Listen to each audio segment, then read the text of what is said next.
এই যে আপনারা শ্রাবণ মাসে জল ঢালছেন, কিছু মনে করবেন না। জল ঢালার রীতি কিন্তু নিয়ম আছে।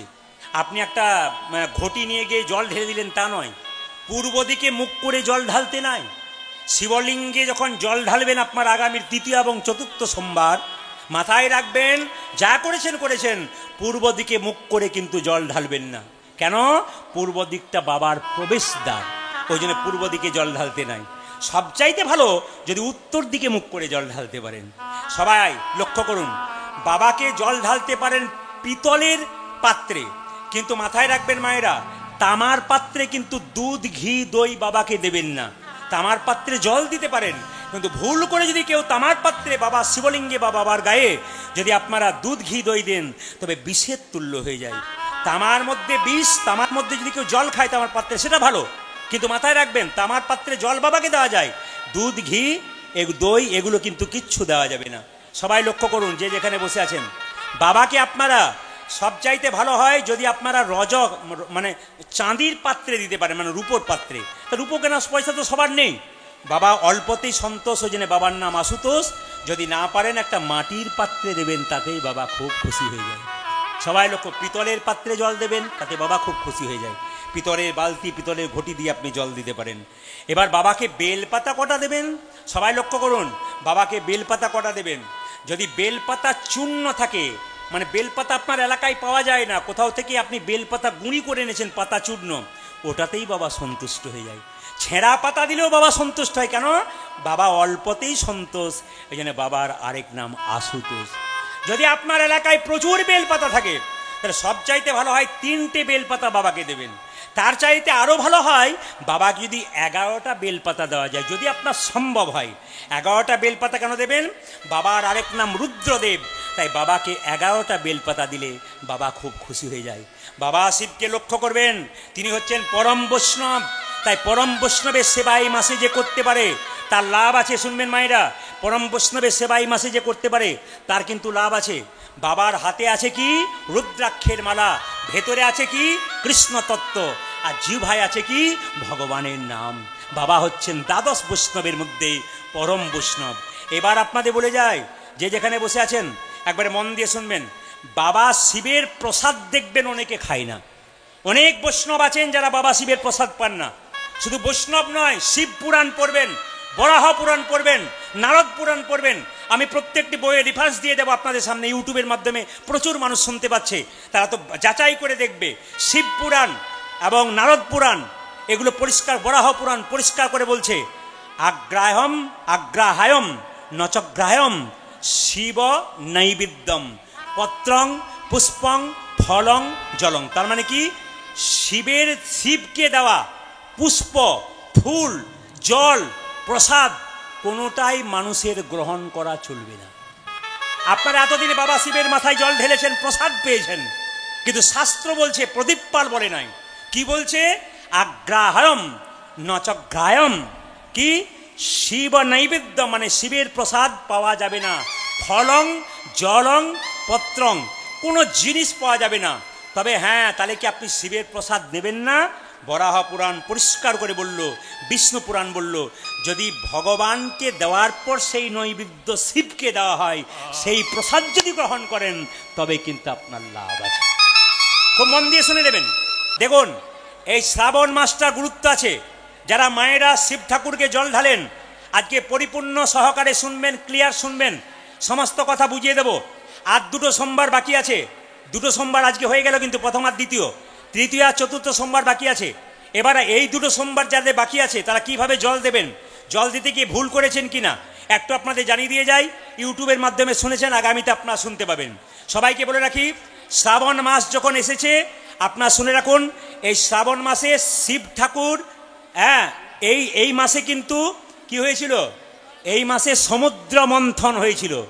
আর সমুদ্র মন্থনে যে বিষ উঠেছিল, সৃষ্টি রক্ষা করবার জন্য বাবা ভোলানাথ সেই বিষ পান করেছিলেন।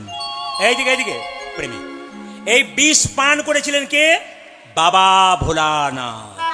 হ্যাঁ, বাবা ভোলানাথ বিষ পান করেছিলেন। বলুন তো মায়েরা, বিষটা কণ্ঠে ধারণ করেছিলেন, ভেতরে নিয়ে যায় নাই।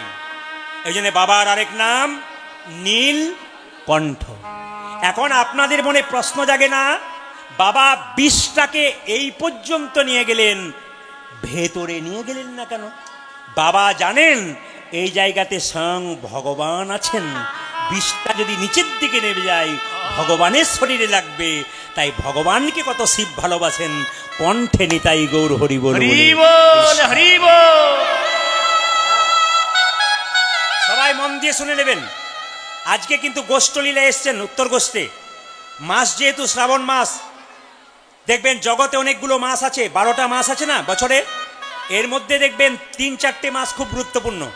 একটা কার্তিক মাস, একটা শ্রাবণ মাস, একটা মাঘ মাস, একটা বৈশাখ মাস। এই শ্রাবণ মাসের কথা আপনাদের বলে দিয়ে যায়, মায়েরা শুনবেন।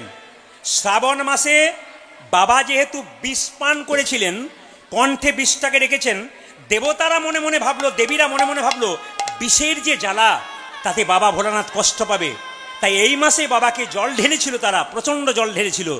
এই জন্যে শ্রাবণ মাসেই জল ঢালার রীতি হয়। আস্তে বাবা আস্তে আস্তে, যেটা বাদ চলে যাবে আপনি পরে পরে আর শুনতে পারবেন না। হরে কৃষ্ণ। কি বললাম? এই মাসেই বাবা বিষটা পান করেছিলেন, বিষের যে একটা প্রভাব জ্বালা, দেবদেবীরা বাবাকে জল ঢেলেছিলেন এই মাসে। এই জন্য সেই অনুযায়ী আমরাও বাবাকে জল ঢালি। শিবলিঙ্গ পুজো করা হয় কেন? শিবলিঙ্গ পুজো করা হয় কেন? শিবলিঙ্গ কিন্তু শিবলিঙ্গ নয়, লিঙ্গ মানে চিহ্ন। লিঙ্গ মানে আপনারা মানে ভাবেন পুরুষের জননেন্দ্র, তা নয়। লিঙ্গ মানে চিহ্ন। যেমন আলপনা একটা চিহ্ন। কিসের চিহ্ন? আলপনা একটা, মায়েরা, কিসের চিহ্ন? মঙ্গলের চিহ্ন। যেমন নারায়ণের চিহ্ন কি? শালগ্রাম শিলা। যেমন হাড়ির মধ্যে আপনার স্বস্তিক রেখা দেন না, স্বস্তিক রেখা আপনার দেন না, এটা হচ্ছে একটা চিহ্ন। সেরকম শিবলিঙ্গ হচ্ছে একটা চিহ্ন।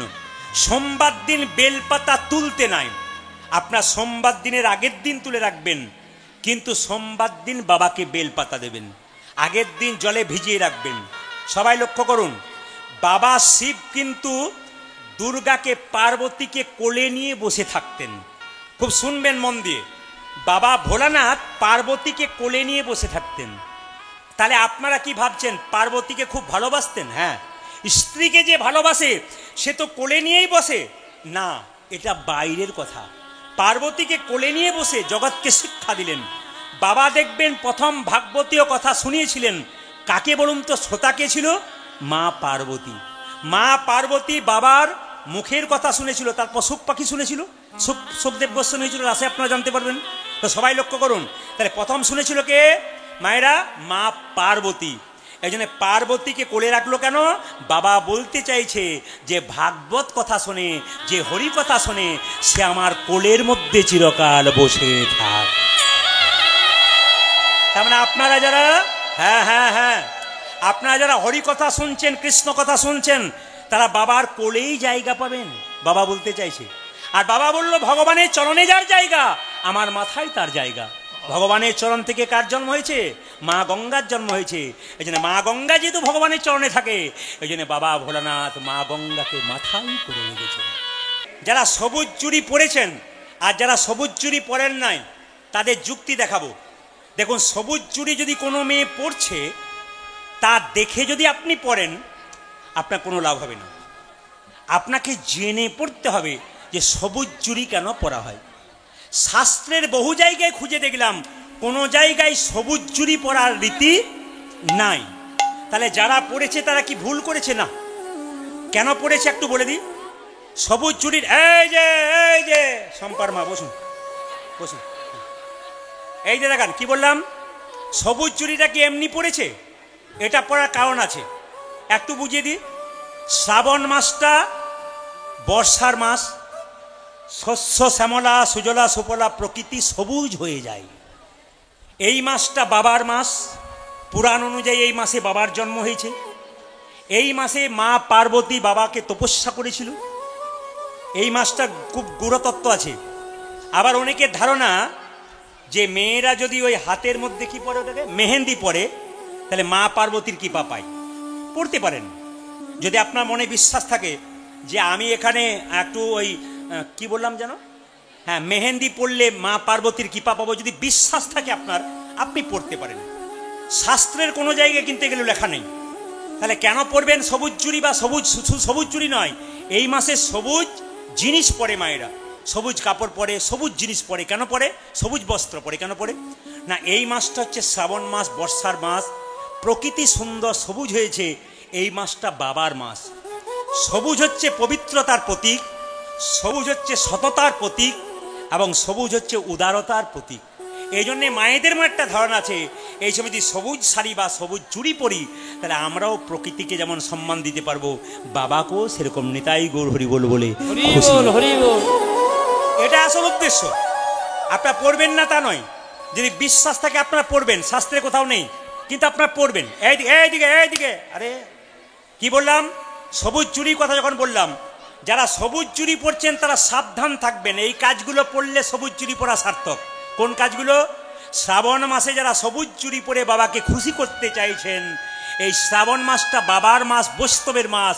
সারা বছর মাছ মাংস খেলেন, এই মাসে যে সবুজ চুড়ি পরবে আর মাছ মাংস খাবে, বাবাকে সে অপমান করে দিচ্ছে।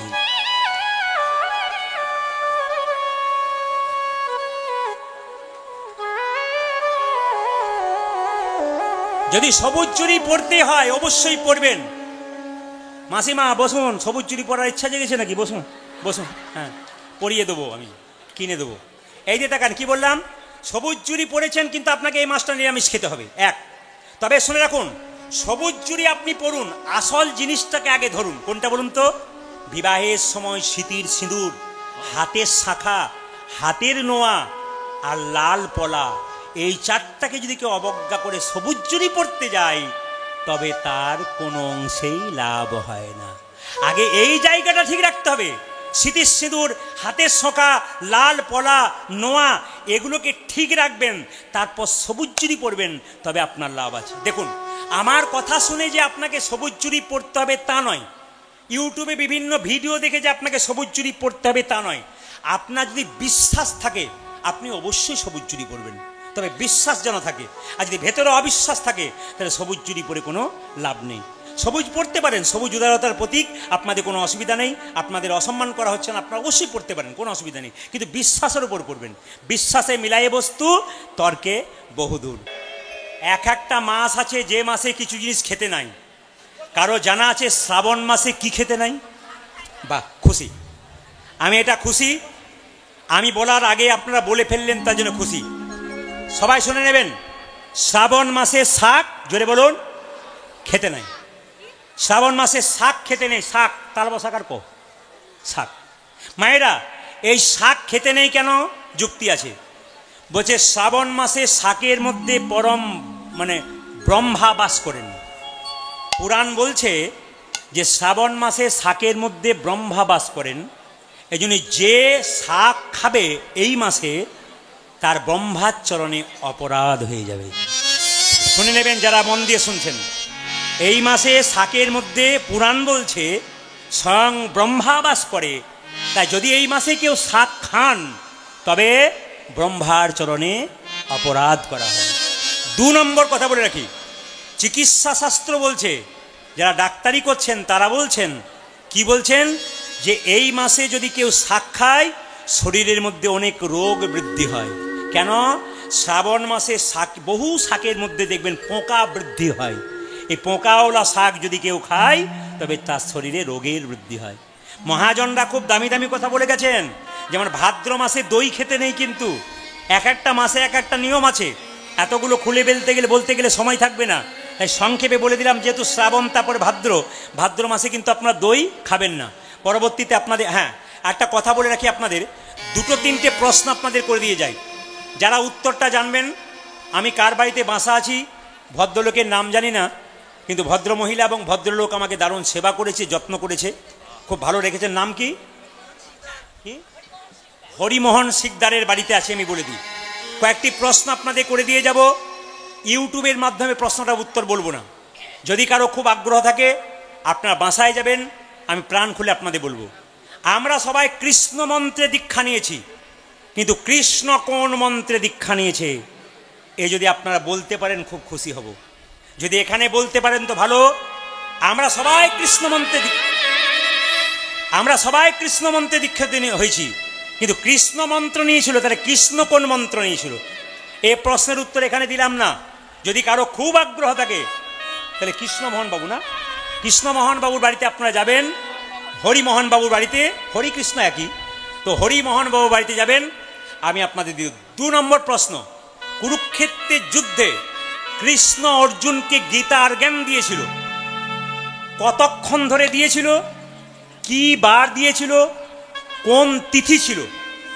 আমি আপনাদের বারবার বলবো, কৃষ্ণ অর্জুনকে কুরুক্ষেত্রের যুদ্ধে গীতার জ্ঞান দিয়েছিলেন, কতক্ষণ ধরে জ্ঞান দিয়েছিলেন? 1 নম্বর প্রশ্ন। কোন তিথিতে জ্ঞান দিয়েছিলেন, সেদিন কি বার ছিল, এবং কতক্ষণ ধরে জ্ঞানটা দিয়েছিলেন? যদি কেউ বলতে পারেন খুশি হব, যদি কেউ বলতে না পারেন তবে আমি ওই হরিমোহন বাবুর বাড়িতে যাবার অনুরোধ করলাম। যাদের ভেতরে খুব আগ্রহ থাকবে তারা জেনে নেবেন, আপনাদের উত্তরটা দিয়ে দেবো। কারণ ইউটিউবের মাধ্যমে দেবো না, কেন প্রচুর পরিশ্রম করে পড়াশুনো করে এগুলোকে নিতে হয়েছে। একমাত্র যারা পাকা ভক্ত তাদের দেবার জন্যে, এমনি দেবার জন্যে নয়। কিন্তু ভারী ভারী জিনিস শোনার জন্য অনেকে আসে, হালকা জিনিস শোনার জন্য অনেকে আসে না।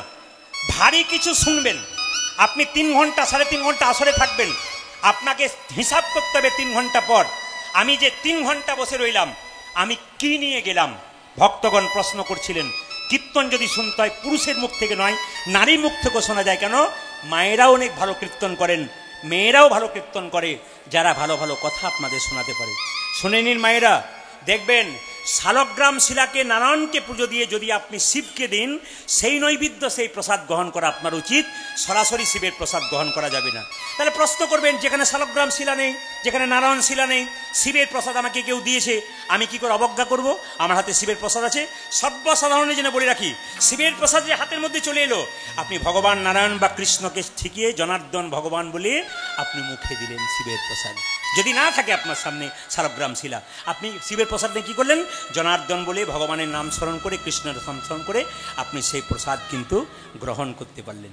মায়েরা, আসলে এই শ্রাবণ মাসটাতে আমরা যতগুলো গান করি, আমি তো প্রায় গানে হুগলি যাই, হুগলি তারকেশ্বর মন্দিরে আপনারা সবাই নাম শুনেছেন, বাসুকীনাথ ঝাড়খণ্ডে আপনার নাম শুনেছেন, বাসুকীনাথ দেওঘরের নাম শুনেছেন। এখন তো ওখানে গেলে আপনি 10 কিলোমিটার দূরে গাড়ি রাখতে হবে, মন্দিরটা পর্যন্ত দেখতে পাবেন না, জল ঢালা তো দূরে কথা। এত মানুষের ভিড় পাগলের মতো। দেখুন হুগলি জেলায় যখন তারকেশ্বরে কেউ জল ঢালতে যায়, মেয়েরা ছেলেরা তার 40 কিলোমিটার দূর থেকে সারাপুলি থেকে জল দিতে যায়।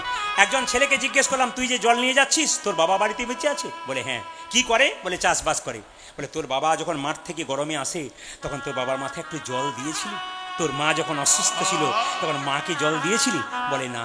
যদি বাবা মাকে জল না দিস, পাথরের ভোলানাথ বলতে চাইছে, আগে তোর বাবা মায়ের সেবা কর, তারপর আমায় জল দিবি, তবে তোর জল দেওয়া লাভ হবে, নইলে বেকার। হরি বল, হরি বল। খুব মাথায় রাখবেন মায়েরা।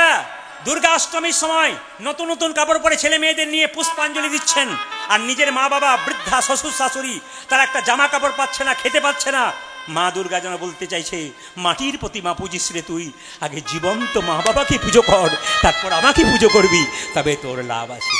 আসল কথা এইটাই, সংসারেই সুখ, সংসারেই সব, যদি আপনি করতে পারেন। আবার দেখবেন সব জায়গায় একটু আনন্দের ব্যাপার, হাসির ব্যাপার। ওখানকার আমি যেমন এই কদিন আগে এলাম, আমি হরিদ্বার গিয়েছিলাম, আমি ঋষিকেশ গিয়েছিলাম, আমি বদ্রীনাথ গিয়েছিলাম। 12 ঘন্টা রাস্তা গাড়িতে, পাহাড়ের পর পাহাড়, এত সুন্দর সুন্দর মন্দির। ওখানে গিয়ে বুঝতে পারলাম যে আমরা কোথায় আছি, এখানকার মানুষ ভগবানের সেবা কত করছে। তো ওখানে দেখছি শিবের যখন যারা জল ঢালতে যাচ্ছে, সুন্দর আরতি হচ্ছে সন্ধ্যাবেলায়, বিরাট ব্যাপার, মানে মাথা খারাপ করা ব্যাপার। দেখলে বুঝতে পারবেন যে কি হচ্ছে ওইদিকে। আমরা তো কিছুই করতে পারি না। তো শেওড়াফুলি থেকে যখন মেয়েরা বা ছেলেরা জল নিতে যায়, তখন বলে বাবার বড় টেম্পার, উঁচু নিচু বাম্পার, বাবার বড় টেম্পার, উঁচু নিচু বাম্পার, আলু ঝিঙ্গা পোস্ত, বাবা ভালোবাসত। বাবা কবে আলু ঝিঙ্গা পোস্ত খেয়েছিল রে? হ্যাঁ, ছেলে মেয়েরা খালি যেতে যেতে বলে আলু ঝিঙ্গা পোস্ত, বাবা ভালোবাসত। এটা বলে কি লাভ হয়? বলে যেতে সুবিধা হয়, আলু ঝিঙ্গা পোস্ত, বাবা ভালোবাসত। কি পাওয়ার বাড়ি। মায়েরা সবাই লক্ষ্য করুন, যে যেখানে বসে আছেন, মেয়েরা দেখবেন আইবুড়ো মেয়েরা জল ঢালছে, যাদের বিয়ে হয় না তারা জল ঢালতে যায়। বাবাকে যখন জল ঢালছে, দুধ ঢালছে, তখন পার্বতী বলছে, স্বামী এত তোমাকে এরা দুধ ঢালছে, জল ঢালছে, তুমি আশীর্বাদ দিচ্ছ না কেন? ওরা তো স্বামী পাবার জন্য আশীর্বাদ চাইছে। বলছে না, আগে থেকে সব ব্যবস্থা করে চলে এসেছি, ওই জন্য আর কিছু বলি না। যদি বাবার কাছে চাই, বাবার হাতে সব আছে, কিন্তু চাই না তো গিয়ে খালি বলে ভোলার কাজটা যেন ঠিক হয়ে যায়, মানে ভোলার সঙ্গেই ব্যাপারটা আছে আর কি, কিছু মনে করবে না, হয় আর কি অনেকে। আবার দেখবেন আমাদের পাড়ার একটি মেয়ে এই কয়েকদিন আগে জল ঢালতে গিয়েছে, খুব কান্নাকাটি করছে, আমাকে বলছে প্রদীপবাবু আপনি তো কীর্তন করেন, আমার দুঃখ খুব। বললাম জল ঢালতে গিয়েছিলে? বলে হ্যাঁ গিয়েছিলাম। তো তুমি কাঁদছো কেন? আমি বাবার কাছে গিয়ে বললাম সকাল থেকে জল ঢেলে বাবা এতদিন আইবুড়ো থেকে জল ঢাললাম, শেষে জল ঢালা স্বামী পেলাম।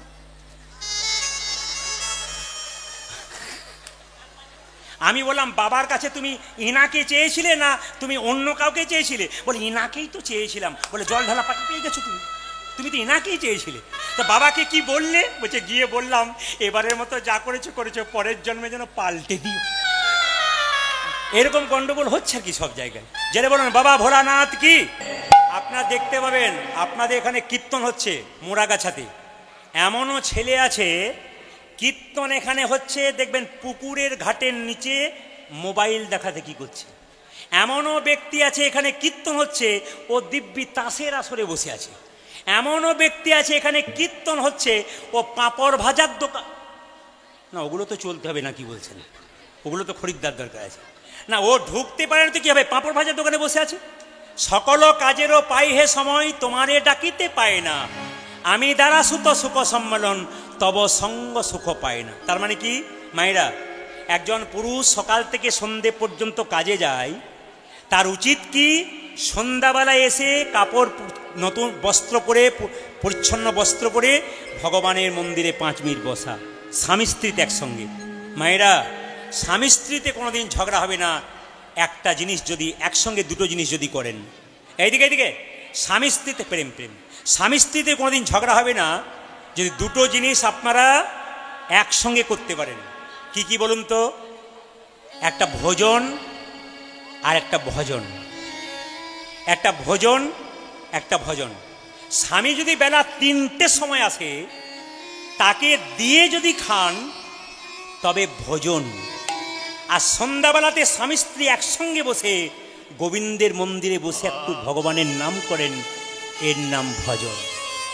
যেখানে ভজন আর ভজন একসঙ্গে থাকবে সেখানে কোনো বিবাদ থাকবে না। মায়েরা সবাই শোন, এখন স্বামী স্ত্রীর সম্পর্কটা কেমন? সংসারে স্বামী স্ত্রী যদি ঠিক না থাকে, বলছে পৃথিবীতে সবচাইতে বড় সম্পর্ক কি? স্বামী স্ত্রীর সম্পর্ক। একদিন বাবা মা চলে যাবে, কথাটা তেঁতো হলেও সত্য, একদিন বাবা মা আমাদের ছেড়ে চলে যাবে। ভাইরা আপন আপন জায়গায় চলে যাবে, আপন আপন সংসার করবে। তোমার স্ত্রী আর তুমি দুজনে মিলে সংসারে থাকবে। ছেলে মেয়ে বড় হবে, তারা একদিন তোমাদের ছেড়ে চলে যাবে, কিন্তু তোমাদের সম্পর্ক যদি ভালো থাকে একজন অপরের জন্য চিরকাল একই রকম থাকে। স্বামী স্ত্রীর সম্পর্ক কেমন? হাত এবং চোখের মতো। খুব দামি কথাগুলো শুনে নেবেন। স্বামী স্ত্রীর সম্পর্ক কেমন? হাত এবং চোখের মতো। হাত যদি ব্যথা পায় তবে চোখ কাঁদবে, আর চোখ যদি জল পড়ে হাত তার জল মুছে দেবে। এইরকম সম্পর্ক যদি বাড়িতে থাকে স্বামী স্ত্রীর মধ্যে, ব্যাস ভগবানকে ডাকতে হবে না, ভগবান ছুটে আসবে। সকালবেলায় ঘুম থেকে উঠে কারো বাড়িতে স্বামী স্ত্রীতে ঝগড়া হচ্ছে, আবার সকালবেলায় ঘুম থেকে উঠে কারো বাড়িতে স্বামী স্ত্রীতে একসঙ্গে গোবিন্দের নাম করছে।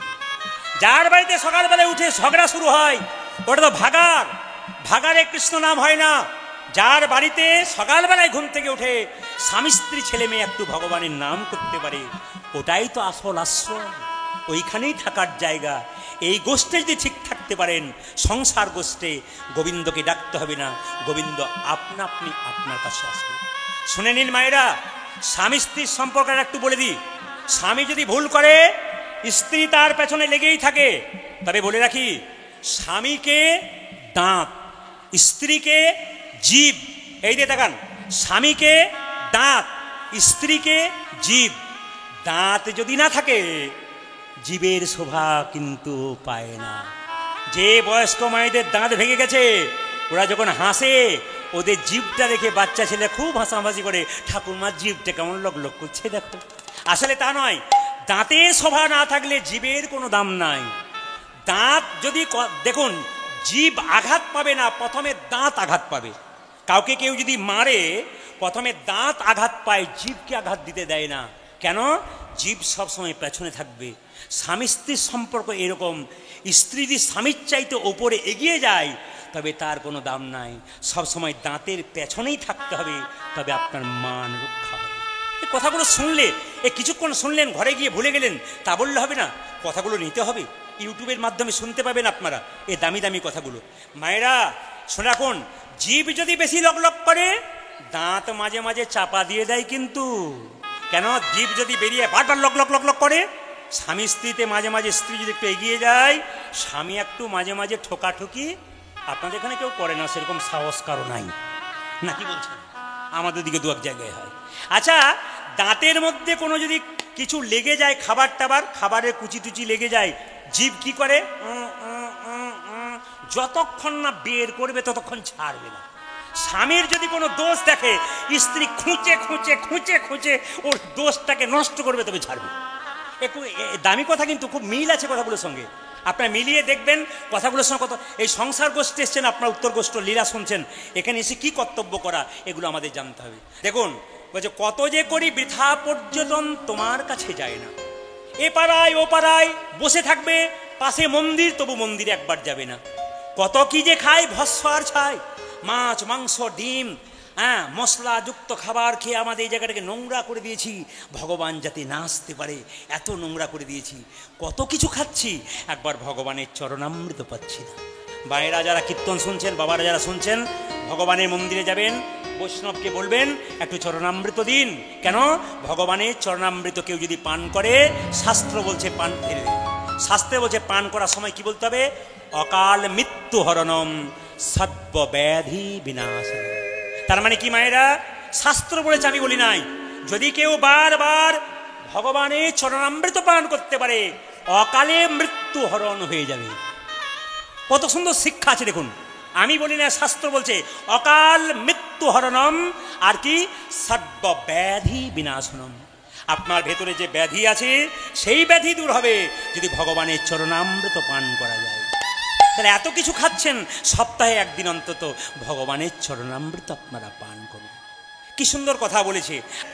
এইদিকে অপরে শেখায় কত নীতি কথা, মনেরে শুধু শেখায় না।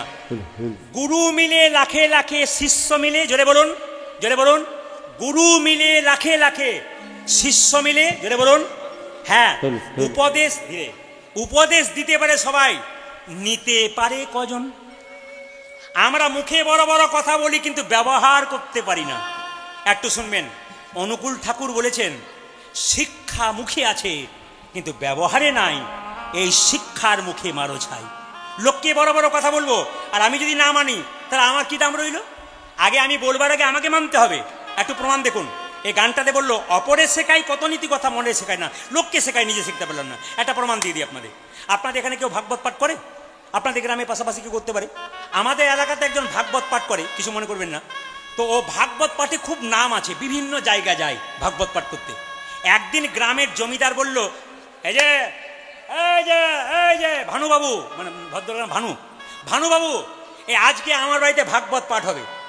ওর স্ত্রী পাড়ার মেয়েদেরকে এই যে এই যে এই যে এই যে ওর স্ত্রী পাড়ার মেয়েদেরকে বলাবলি করছে, বলে কি, দিদি আমাদের লোকটার ভাগবত পাঠে খুব নাম আছে, ও বিভিন্ন জায়গায় ভাগবত পাঠ করে, আজকে আমাদের গ্রামে সুযোগ পেয়েছি, দেখবো কেমন ভাগবত পাঠ করে। স্বামী বলছে, যাবে যাবে, সামনে বসবে না। বলে কেন? সামনে বসলে লজ্জা হবে, সাইডে বসবে। এখন স্ত্রী বলেছে, আমাদের লোকটা বলেছে, দেখুন কিছু মনে করবেন না, আমি যে এত দূর দূর গান করি, দেশ বিদেশে বিভিন্ন রাজ্যে গান করি, আমার স্ত্রীর ইচ্ছা হয় না কীর্তন শুনবো? চান্স নেই, কোনো চান্স নেই। কেন বলুন তো? এলাকায় হয় না, চান্স নেই, ইচ্ছা তো হয় নাকি কীর্তন শুনবে। কিন্তু ইউটিউবের মাধ্যমে মাঝে মাঝে খোলে, মাঝে মাঝে দেখে, কিন্তু দেখতে পায় না, বাড়ির চাপের জন্য ভক্তদের আসা যাওয়া হয় খুব জোর। তা আপনাদের কাছে নিবেদন রইল, ভাগবত পাঠক স্ত্রী বলছে, এই যে চম্পার মা, খবরটা শুনেছ? আমাদের লোকটা না জমিদারের বাড়িতে আজকে ভাগবত পাঠ করবে, আমি শুনতে যাব। এখন লক্ষ্য করুন, ভাগবত পাঠ শুরু হবে, প্রচুর লোক হয়েছে, স্ত্রীর খুব গর্ব হচ্ছে। ও তখন মাথায় কাপড়টা দিয়ে বলছে, চম্পার মা ভালো করে বসো, কি বলছে দেখি শুনি। সেদিন একাদশীর দিন ছিল, তখন ভাগবত পাঠক বলা বলি করছে, মায়েরা সবাই শুনুন। স্ত্রী তখন শুনছে, কি বলছে দেখি। আজকে একাদশীর দিন, বেগুন খেতে নাই। স্ত্রী তখন চম্পার মাকে বলছে, চম্পার মা এ কিরকম কথা, আজকে দুপুরবেলা ওই তো বেগুন খেয়ে এসেছে। ও ঘরকে চলুক, তারপর দেখাচ্ছি মজা। এই যে মায়েরা, বেগুন খেতে, যখন বলে যে বেগুন খেতে না, স্ত্রী নিতাই গৌর হরি বল, তোমার আর ভাগবত পাঠ শোনার দরকার নাই, কারণ তুমি একটা মিথ্যা বলেছো, এরপর হাজারটা বলতে শুরু করবে। এখন লক্ষ্য করুন, স্ত্রী যখন বাড়িতে আছে, স্বামী ভেবেছে তাহলে কোনো দরকার আছে, বাড়ি চলে গেছে স্ত্রী, বাড়িতে গিয়ে বলছে, কি গো, মানে একটু স্বামী যখন কিছু করে না একটু মর্দানি, কি গো কেমন শুনলে ভাগবত পাঠ। স্ত্রী তখন বলছে, স্ত্রী তখন মুখটা হাঁড়ির মতো হয়ে আছে, কি ব্যাপার তুমি মুখ লোককে বলছে বেগুন খেতে নাই, দুপুরে বেগুন খেলে আবার রাত্রিবেলায় রেখে গিয়েছো, সব ফেলে দেবো। তখন স্ত্রীকে তার স্বামী বলছে, খেপি ওটা আমাদের জন্য নয়, ওটা ওদের জন্য। বুঝতে পেরেছেন? অপরে শেখাই কত নীতি কথা, মনে লোককে শিখিয়ে গেলাম কিন্তু নিজে শিখতে পারলাম না, এর কোনো লাভ হয়। আচ্ছা মায়েরা, একটা কথা বলে রাখি, এ সংসারে কেউ কারো, জোরে বলুন, অনেকে বলছে না, স্বামীকে বলা আছে পরের মাসে একটা সোনার মালা দিও। যদি বলে এই সংসারে কেউ কারো নয়, বলবে দরকার নয়, বলেছো কেউ কারো নয়, দেবো না। হতেই পারে। জোরে বলুন, এ সংসারে কেউ কারো, একটু ভাবুন, এ সংসারে কেউ কারো। এই যে জোরে বলতে পারছেন, এই জন্য আপনাদের ধন্যবাদ। অন্য জায়গাতে বলে এ সংসারে কেউ কারো, কিন্তু আপনারা বলছেন খুশি। সত্যি এ সংসারে কেউ কারো নয়, দুটো প্রমাণ দেবো, একটু তাকান সবাই। বিবেকানন্দ একবার আমেরিকা গিয়েছিল, তো আমেরিকাতে দেখলো কেউ যদি মারা যায় তাকে কবর দেওয়া হয় মুসলিমদের মতো। সবাই তাকান। তা একটা মেয়ের স্বামী মারা গেছে, তাকে কবর দেওয়া হয়েছে, তো কবরটাতে যে মাটি দিয়েছে, কালকে মারা গেছে, আজকে কবর কাঁচা মাটি। যে মেয়েটা স্বামী মারা গেছে ও জোরে জোরে কবরে হাওয়া করছে, চচন জোরে পাখা করছে। বিবেকানন্দ প্রণাম করে বলছে, মা তোমার মতো ভাগ্যবতী সতী রমণী কজন আছে গো। ভারতবর্ষের মেয়েদেরকে বলা হয় সতী রমণী। সতী রমণী, তুমি তোমার স্বামীকে এত ভালোবাসো যে তুমি কবরে হাওয়া দিচ্ছ। কাল তোমার স্বামী মারা গেছে, কবর কাঁচা, তুমি হাওয়া দিচ্ছ, এত ভালোবাসো, তোমাকে কোটি কোটি প্রণাম জানাই। মেয়েটা বলছে, স্বামীজি আমাকে প্রণাম করবেন না। বলে কেন? আমি স্বামীর ভালোবাসার জন্য কবরে হাওয়া দিই নাই। তাহলে কেন দিচ্ছ? আমাদের আমেরিকাতে নিয়ম আছে, স্বামী মারা গেলে যতক্ষণ না কবরটা শুকোবে ততক্ষণ নতুন বিয়ে করতে পাবো না, তাই তাড়াতাড়ি হাওয়া দিয়ে শুকিয়ে নিচ্ছি। ভেবে দেখ মন কেউ করো মিছে ভ্রমণ্ডলে, ভেবে দেখ মন কেউ করো, ধনী মায়েরা, মিছে ভ্রমণ্ডলে ভেবে দেখ মন কেউ করো মিছে ভ্রমণ্ডলে, ভেবে দেখ মনে কেউ কারো নয়, মিছে ভ্রমণ্ডলে। ভুলো না দক্ষিণা কালী বদ্ধ হয়ে মায়া জালে, আমার ভুলো না দক্ষিণা কালী বদ্ধ হয়ে মায়া জালে। ভুলো না দক্ষিণা কালী বদ্ধ হয়ে মায়া জালে, ভুলো না দক্ষিণা কালে বদ্ধ হয়ে মায়ার জালে। ভেবে দেখ মনে মিছে ভ্রমণ্ডলে, ভেবে দেখ মনে কেউ কারো নয়, মিছে ভ্রমণ্ডলে, ভেবে দেখ কেউ কারো নয়। যার জন্য মর ভেবে সে কি তোমার জন্যে ভাবে, মন ভেবে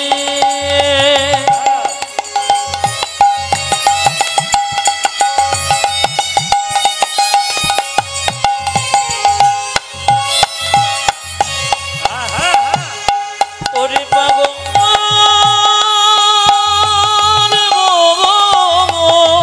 হারি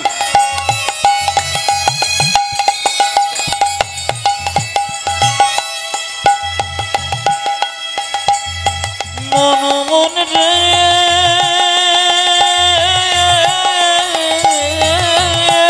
হরি বল।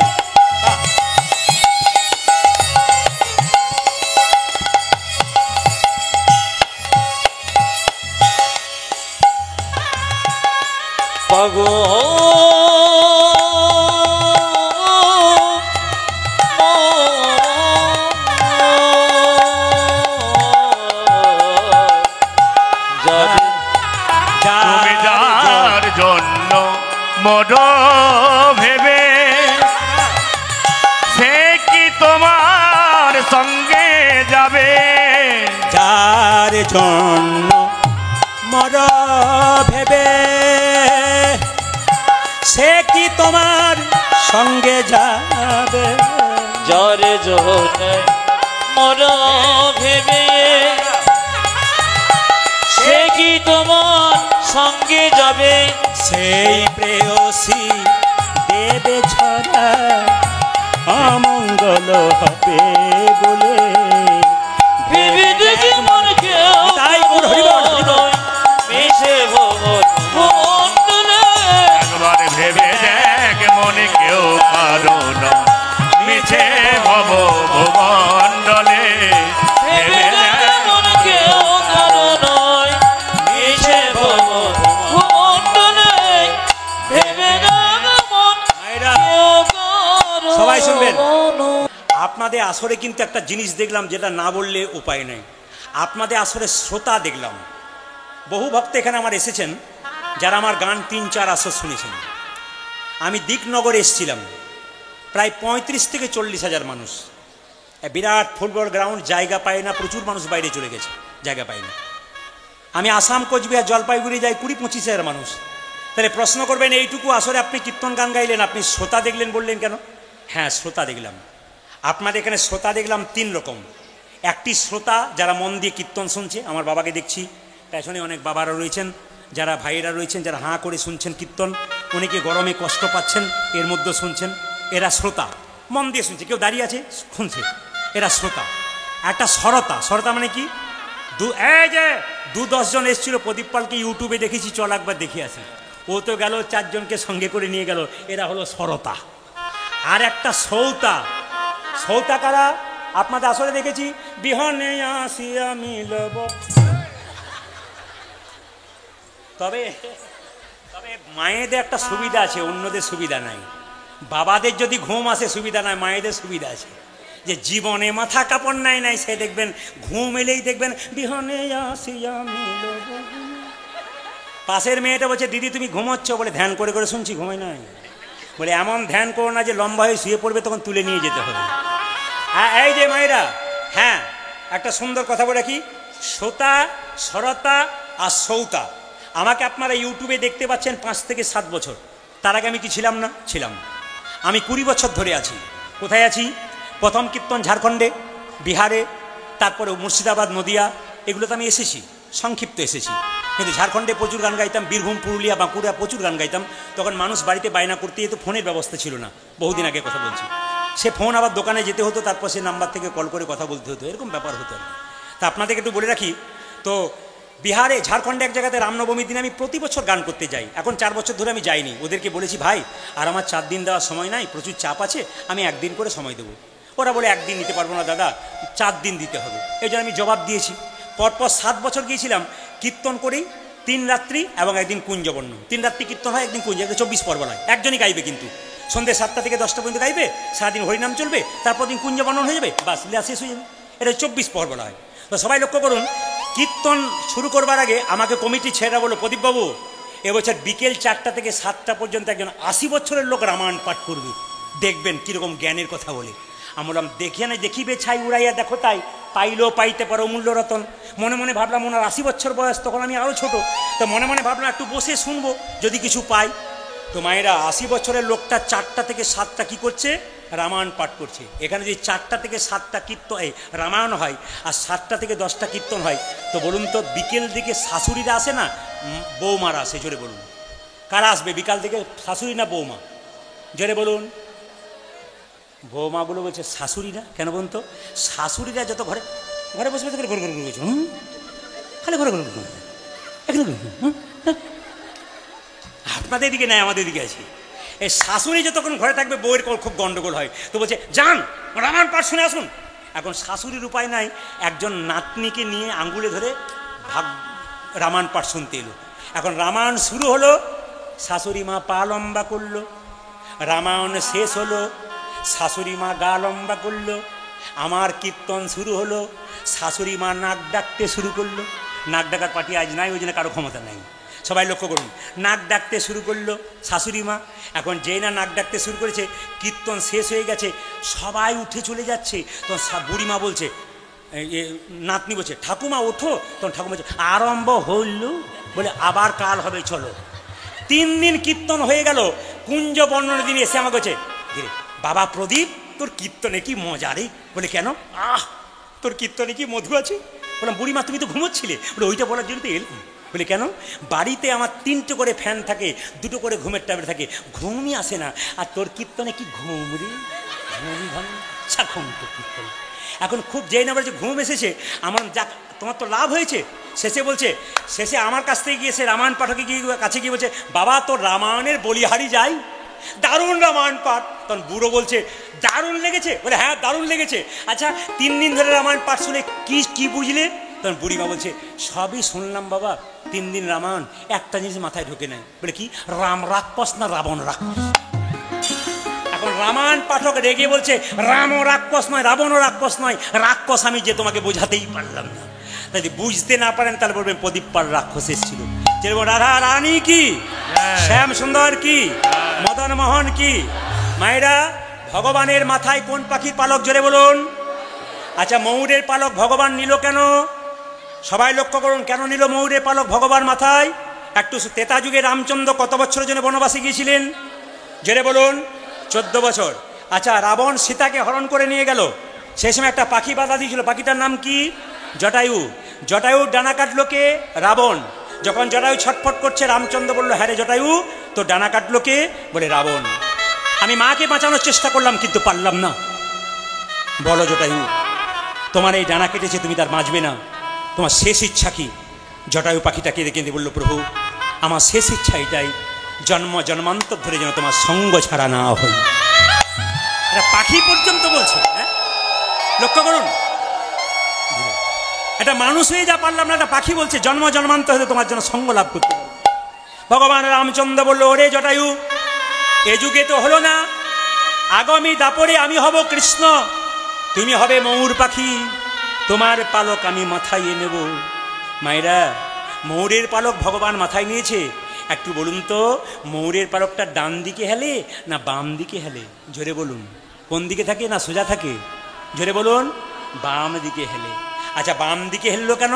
সোজা রইল না কেন? ডান দিকে রইল না কেন? দেখুন একটা বাড়িতে অনেকগুলো মেয়ে থাকলে ঝগড়া হয়। কী নিয়ে ঝগড়া হয়? কাজ নেই। তুই টিভিতে ফেসবুক দেখবি, হ্যাঁ, আর আমি খেটে খেটে মরবো? কী ভেবেছিস তুই মোবাইলে ফেসবুক দেখছিস আর ওই টিভি সিরিয়াল দেখছিস, ভেবেছিস কি ঝগড়া হয় না? কিন্তু ভগবানের শরীরে যারা আছে তাদের মধ্যে ঝগড়া হচ্ছে।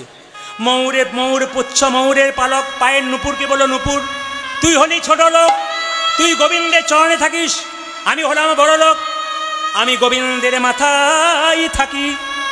সঙ্গে সঙ্গে ময়ূর পুচ্ছ কেঁদে কেঁদে বলে আমি হলাম বড় লোক, নুপুর হলো ছোট লোক। নুপুর যখন কাঁদছে চোখের জলে ভেসে, নুপুর কেঁদে কেঁদে বলে ওরে ময়ূর পুচ্ছ তোর আর আমার ঝগড়া হলে মাঝখান থেকে একজন বিচার করবে বাঁশি। বাঁশি তুমি বলে দাও কার সর্বশ্রেষ্ঠ জায়গা? বাঁশি কেঁদে কেঁদে বলে নুপুরে রে এই জগতে কত যোগী মুনি ঋষি আছে, তারা তো কোনোদিন গোবিন্দের মাথায় থাকতে চায় না। এই জগতে যত সাধু গুরু বৈষ্ণব থাকে তারা গোবিন্দের চরণে থাকে। ওরে নুপুর রে তুই যদি গোবিন্দের চরণ পেয়েছিস তবে তুই সর্বশ্রেষ্ঠ জায়গা পেয়েছিস। নুপুরে আনন্দ আর ধরছে না, নুপুরে জিতং জিতং জিতং বাজে, জিতং জিতং জিতং বাজে, জিতর জিতর জিতর বাজে, গোবিন্দের রাঙা চরণ পেয়ে জিতং জিতং জিতং বাজে, গোবিন্দের রাঙা চরণ পেয়ে জিতং জিতং জিতং, গোবিন্দের রাঙা চরণ পেয়ে আর আনন্দ ধরে না রে, গোবিন্দের রাঙা চরণ পেয়ে আর আনন্দ ধরে না রে, গোবিন্দের রাঙা চরণ পেয়ে আর আনন্দ ধরে না, জিতর জিতর জিতর বাজে।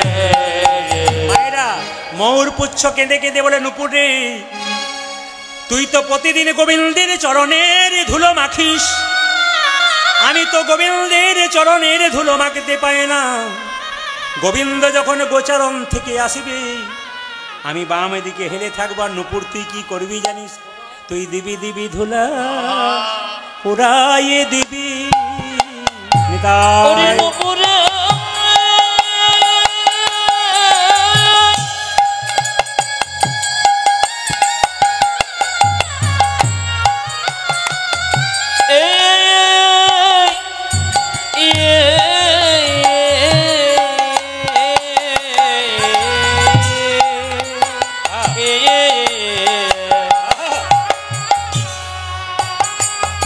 তুই দেবে দেবে ধরা ওরাই দেবে। ওরে নুপুরে রে, সবাই ধুলো নিন, সবাই মাটি ধুলো নিন, সবাই ভক্তি ভরে। মায়েরা একবার আলিঙ্গনের সঙ্গে প্রেম সে ভক্তি ভরে। তুই দেবে দেবে ধুলা,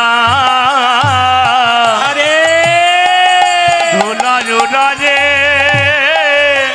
দেবে, আমি মাথা পেতে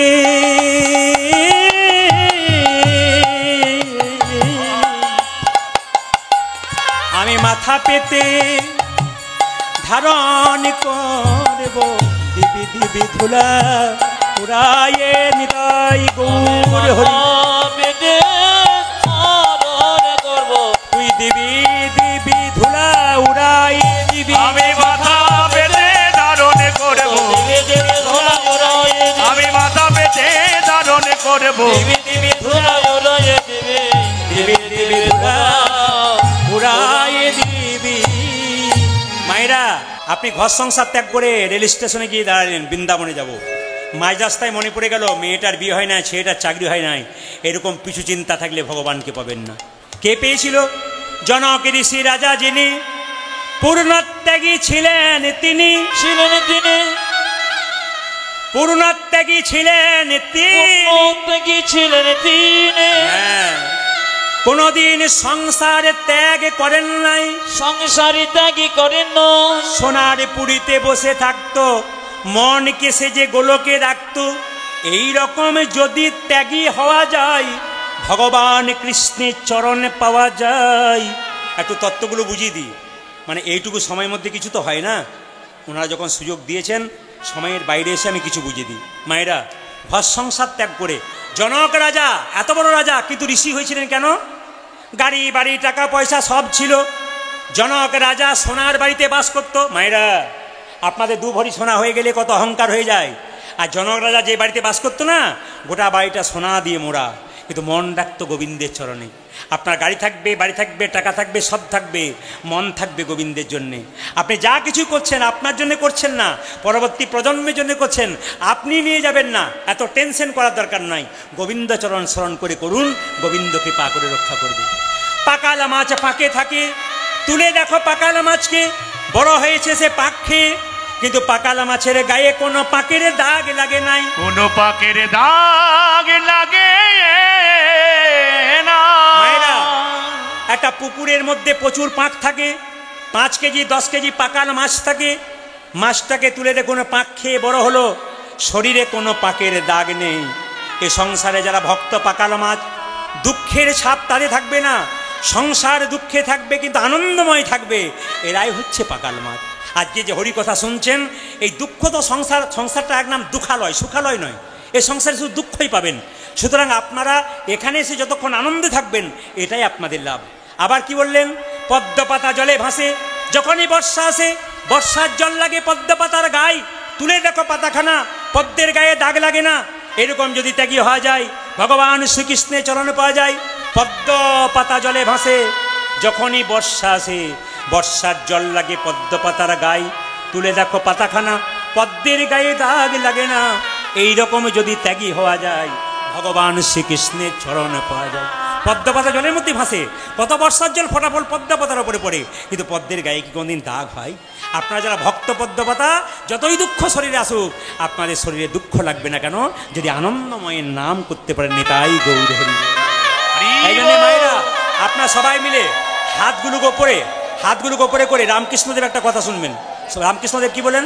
হাতে করো কাম, তালি তালি, হাতে করো কাম, একসঙ্গে, হাতে করো কাম আরে মুখে বলো হরি, মানব জনম তোমার যাইবে গোতরি। হাতে করো কাম আরে মুখে বলো হরি, মানব জনম তোমার যাইবে গোতরি। এই যে হাতে করো কাম আরে মুখে বলো হরি, মানব জনম তোমার যাইবে গোতরি। হাতে করো কাম আর মুখে বলো হরি, মানব জনমে যাইবে যাই বলি। এই যে, আচ্ছা আমাদের দুটো হাত দেখতে পাচ্ছেন তো, কিন্তু তিনটে হাত আছে সবার। একটা ডান হাত, একটা বাঁ হাত, একটা উজু হাত। অনেককে বলা হয়, দাদা এত বড় কীর্তন হলো, এত লোক হলো, আপনি গেলেন না? আর বলবেন না, সংসার করেছি বলে। আচ্ছা সত্যি কি সংসার করেছেন? বসো। আচ্ছা কারা কারা সংসার করেছেন হাত তুলুন তো, সাহস নিয়ে তুলবেন, দাঁড়ান ভেবে তুলবেন, প্রশ্ন করবো কিন্তু। কারা কারা সংসার করেছেন? সব ব্রহ্মচারী নাকি? कोई नहीं संसार किया, सब सन्यास बन गया किया। अरे हाथ तो उठाइए भाई। এই জন্য শাস্ত্র বলল সংসার সুখের হয় পুরুষের গুণে। দেখুন কোন পাওয়ার, দেখুন যে ঘুমোচ্ছিল সে উঠে গেছে। সংসার সুখের হয় পুরুষের গুণে। বাবা যে সংসার সুখের হয় কার গুণে? বাবা রে, আপনাদের সংখ্যা বেশি আছে বলা যাবে না, নইলে বদনাম হয়ে যাবে কিন্তু। কেন বলুন তো? স্বামী যদি নাও ভালো শোনে, আপনি ভালো শোনেন। স্বামী যদি বলে ভালো শুনলাম না, আপনি চুপ করো, আমি ভালো শুনেছি, চুপ করো, তখন হ্যাঁ ঠিক আছে ঠিক আছে, ভালো শুনেছি ভালো শুনেছি। মানে আপনাদের ওজন কিন্তু বেশি আছে। কেন বলুন তো? আপনাদের দাম খুব বেশি। কারণ মায়েরা যোগ মায়া। একজন পুরুষ যদি বেঁকে যায়, নারী পারে তাকে সোজা করে দিতে। নারী যদি বেঁকে যায়, পুরুষের ক্ষমতা নাই যে সোজা করে দিতে। এ কিন্তু নিয়ম আছে, অনেক উদাহরণ আছে, এত সময় দেওয়া যাবে না। আমি অনেক কিছু বলবার ছিল, কিন্তু কি করবেন একটু সংক্ষেপে বলে দিই। মায়েরা সবাই লক্ষ্য করবেন, সংসার সুখের হয় রমণীর গুণে। এক হাতে তালি বাজে না। কেন বলুন তো? সংসার সুখের হয় রমণীর গুণে, গুণবান স্বামী যদি থাকে তার শোনে।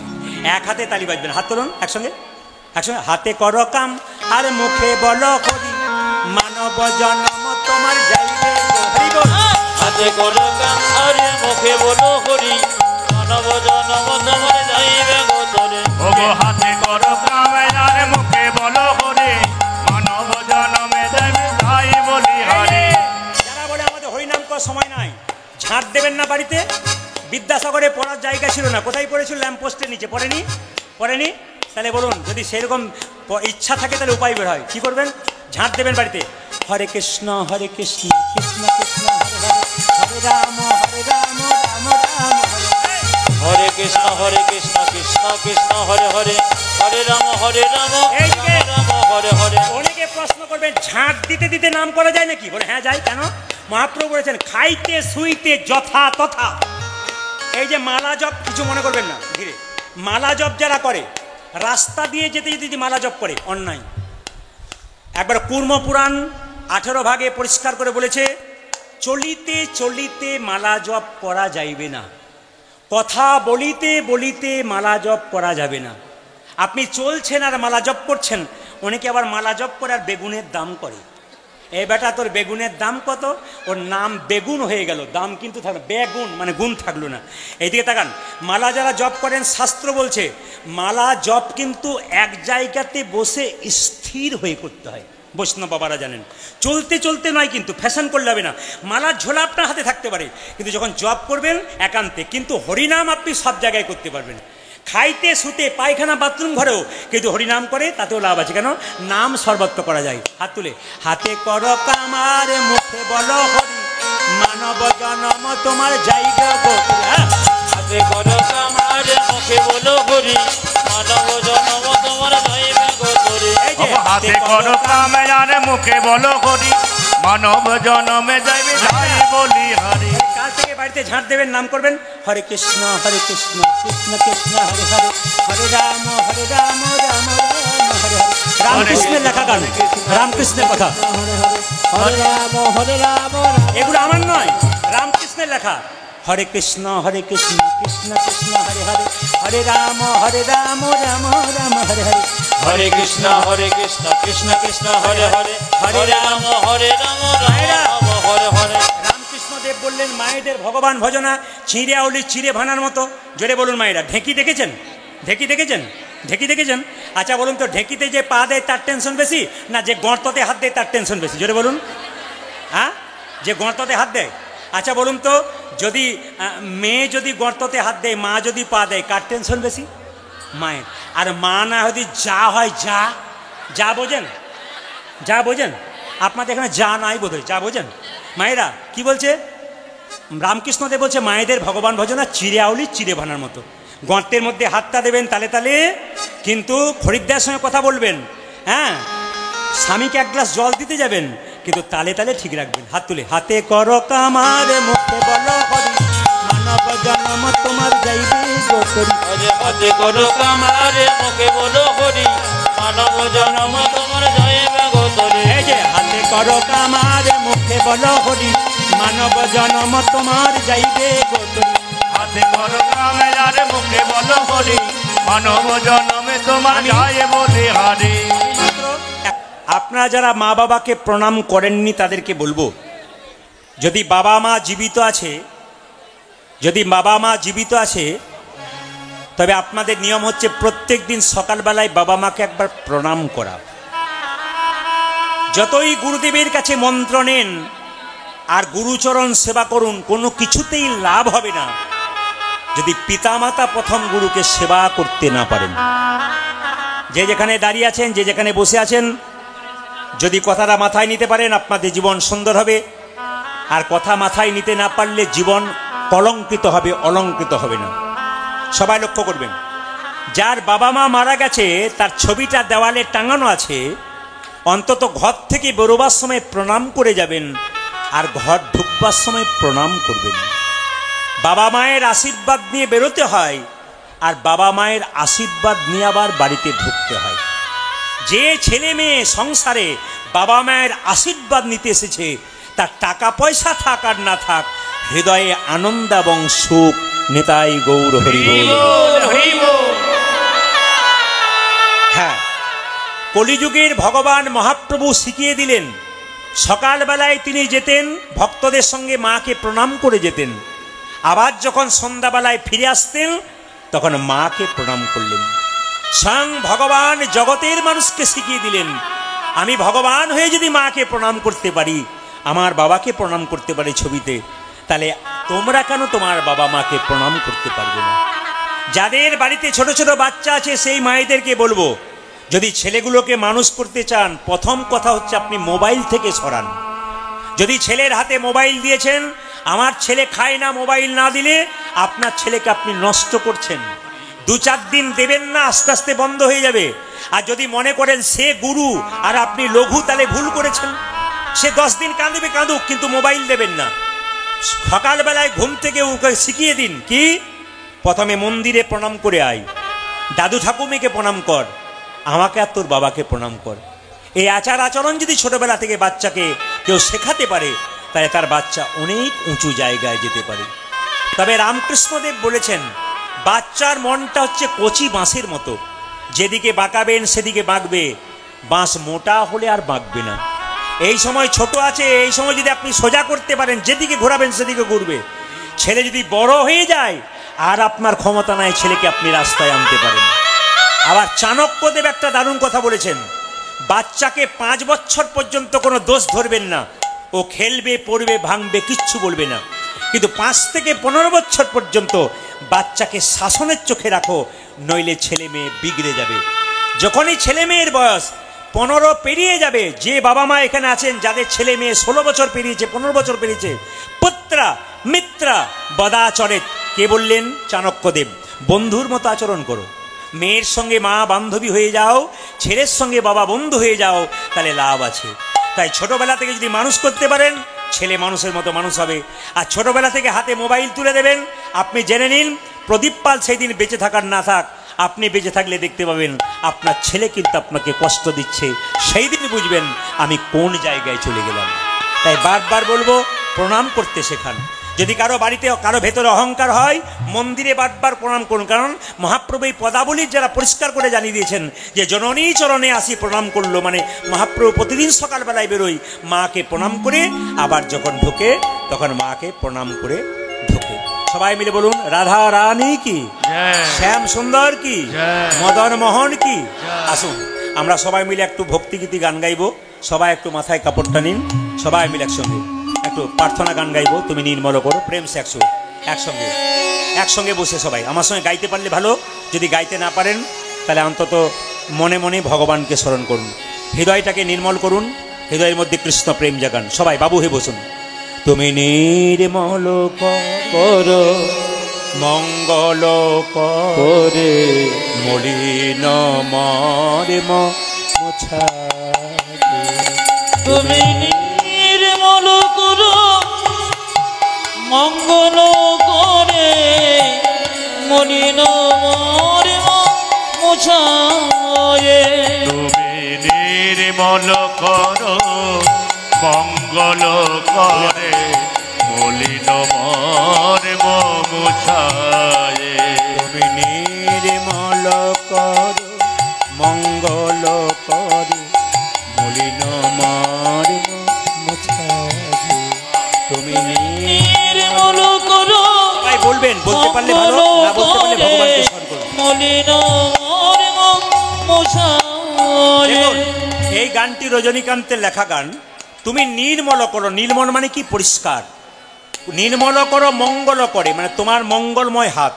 ভগবানের হাত দুটো হচ্ছে মঙ্গলময়, এই জন্য ভগবানের চরণে প্রণাম করে কেন, ভগবান যেন মঙ্গলময় হাত দিয়ে আমাকে আশীর্বাদ করতে পারে। তোমার মঙ্গলময় হাত দিয়ে নির্মল করো কি, মলিন মর্ম মোছাই। মলিন মানে কি ময়না, মর্ম মানে কি হৃদয়। এই হৃদয়ের ভিতরে যত ময়লা আছে সব তুমি পরিষ্কার করে দাও তোমার মঙ্গলময় হাত দিয়ে। এখানে ভগবানের অধিষ্ঠান হয়েছেন, বৈষ্ণবগণ এখানে বসে আছেন, প্রভু সেবা করছেন, ওনাদের হৃদয় তো পরিষ্কার হয়েছে। আপনারা প্রভুর কাছে প্রার্থনা করুন, তুমি নির্মল করো মঙ্গল করো মলিন মর্ম মোছাই। উলধ্বনি। নির্মল করো মঙ্গল করে মলিন মর্ম মোছায়ে। নির্মল করো মঙ্গল করে মলিন মর্ম মোছায়ে। পূর্ণ কিরণ লয়ে যাক মোর মহাকালী মা ঘুচায়ে।